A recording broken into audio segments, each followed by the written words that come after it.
gamit ng mga equipment. Hindi. Dami-daming gamit dito eh. Ibang mga gym na pinupuntahan ko, di ba na ako ginaganyan eh.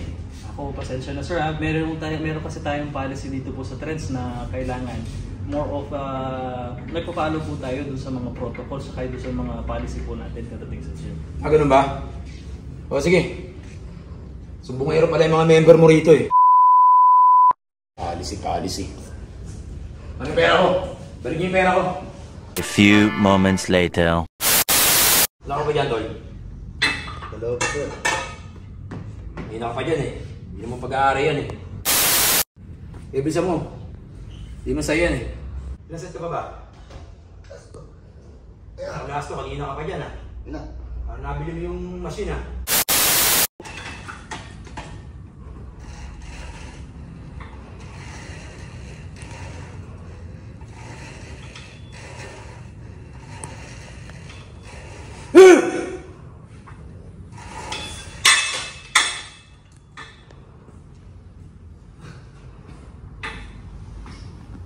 Wala ka ba dyan, Tol? Hello, sir.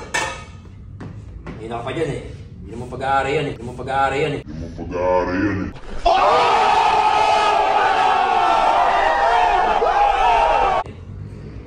pa, sir. Yung seat ko. Ibisan mo. Hindi mo sa'yo yan eh. Gunggong! Barinig kita sa mukha eh! Squeeze. Yes, out. Go. Control down. Go. Push. Squeeze. Go. Okay. Squeeze lang. Good.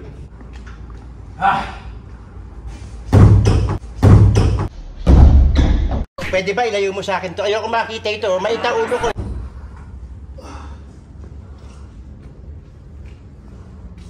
Tol, ilang set ka pa ba? Gasto. Gasto, kanina ka pa dyan ah. Ina. Nabili mo yung machine ah. Gagoy!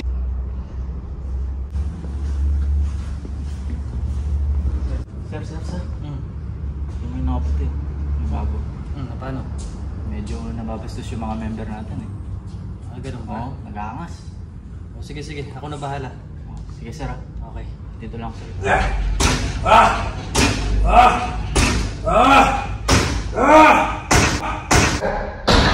What the fuck? Sir, good evening po. Kamusta ang workout? Good evening, ayos naman. Sir, actually more of gusto lang sana kita i-remind eh.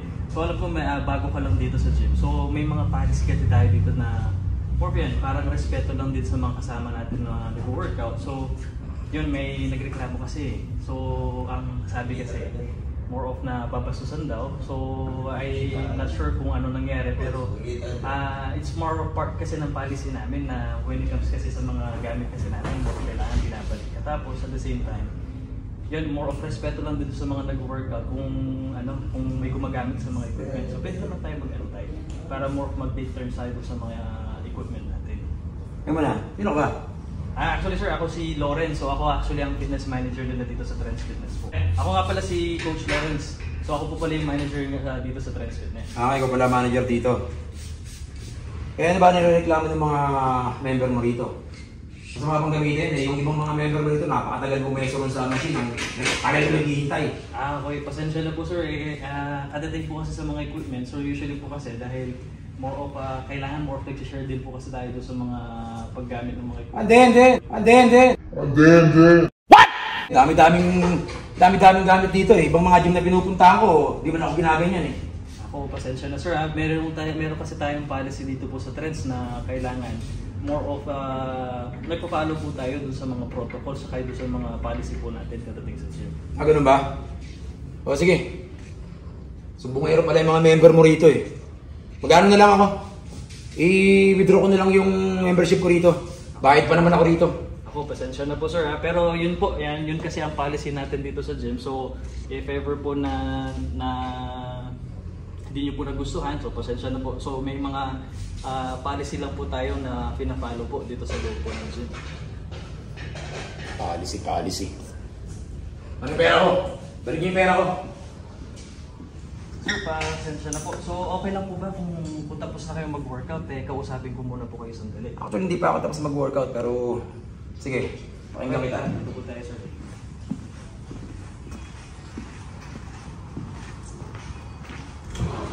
Sir, pasok po kayo. Hindi na opisina mo ah.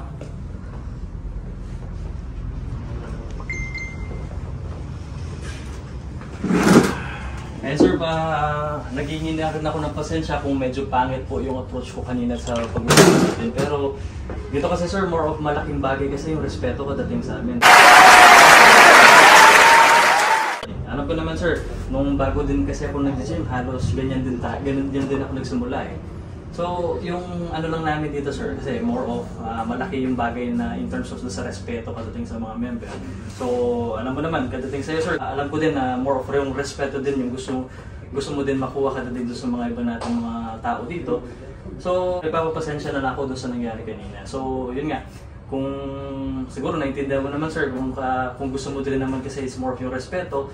So, ganyan yung policy namin dito. So, more of respetuhin natin yung mga iba natin mga member para at least kabalik na naman nun, more yung respeto din naman yung ibabalik nila sa atin.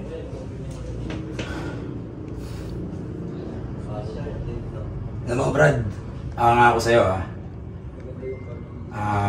humihingi ako ng pasensya. Totoo lang, it's been a bad day. Sobrang hindi lang talaga maganda yung araw ko.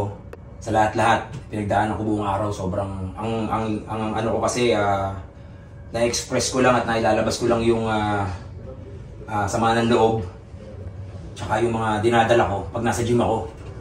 Ang mali lang, pati yung mga ibang mga miyembro na hindi dapat madamay, napapagdisikitaan ko, which is, mali naman talaga. Oh my God! Wow! Kaya, ako yung humihingi ng paumanhin. Pasensya na. At hihingi rin ako ng dispensa rin sa mga members pagbalik nila. Pwede na!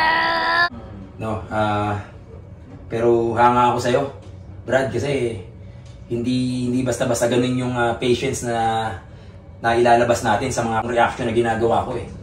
No, yung ginawa ko na attitude, iba yung nagiging response ng ibang tao. Kaya hanga ako sa'yo, hanga ako sa pamamalakad mo dito sa Trends Fitness. Kaya simula ngayon, pinapangako ko hindi na mauulit yan. Sana mabigyan mo pa ako ng pagkakataon na makapag-workout pa ulit dito sa Trends Fitness. Oo naman. Dahil nakita ko naman pati yung mga coaches mo, napaka-professional nila. Nakita ko dinadaanan nila yung mga kliyente kahit na hindi nila personal training. Nakita ko na iniintuan nila, kino-correct nila, tina-assist nila. Which is, kahit na ganun yung maging reaction ko, Brad, sa totoo lang, hinahangaan ko yung mga ganyan. Kaya, saludo sa inyo. Hindi ako nagkamali ng gym na pinuntahan. Kasi kung hinayaan mo lang akong umalis na ganun, na binawi ko yung binayad ko sa'yo, tapos hinayaan mo yung ganun na attitude ko nang malis ako ng gym mo, dadalhin ko yun hanggang sa labas eh. Pero dito naturuan mo ako ng lessons na maling-mali yung ginawa ko. Na kung meron tayong pinagdadaanan na mali sa araw o sa buhay, hindi natin dapat dinadama yung ibang tao. Kaya, maraming salamat. Ang pangalan mo ulit? Coach Lawrence po. Coach Lawrence, maraming salamat sa'yo. Ano naman. Respect. So yun, pagbalik ko, asahan mo na hindi na mauulit. Tsaka yung mga gamit na ginagamit ko dyan, ibabalik ko. Tsaka pasensya na sa mga binabagsak ko kanina kasi talagang mainit lang talaga ulo ko. Hindi ko napansin na may mga iba palang tao. Tsaka, unang-una, bago lang ako dito sa gym mo. Kaya, salamat Lawrence ha. Walang ano man. Salamat. Respeto. Galing.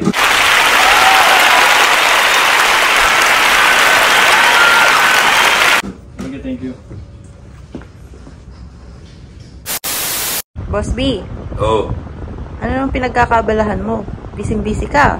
Siyempre, meron akong bagong na-discover na games. Online casino. Bet Visa. Tara. Ay na napanalo ko dito eh. Oh.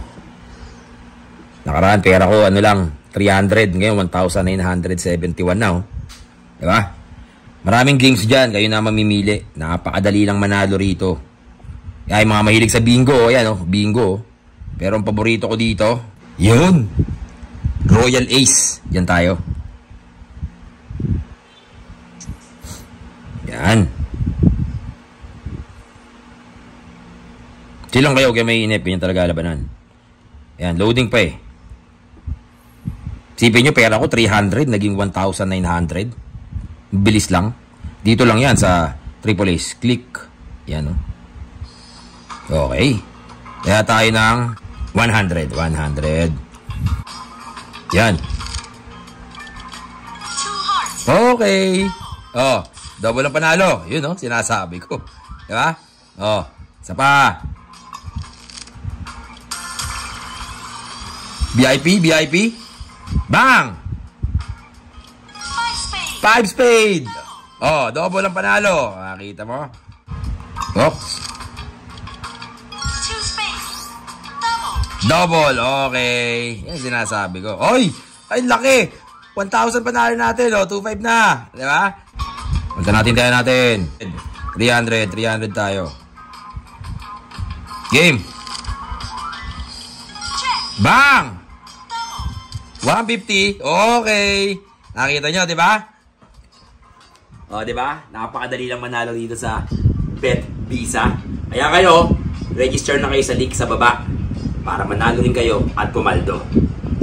Bet Visa. SG. Busy muna ako rito, ha. Yan lang kayo. Ako'y maglalaro pa. Dahil, mananalo pa ako ng marami dito sa Bet Visa. SG.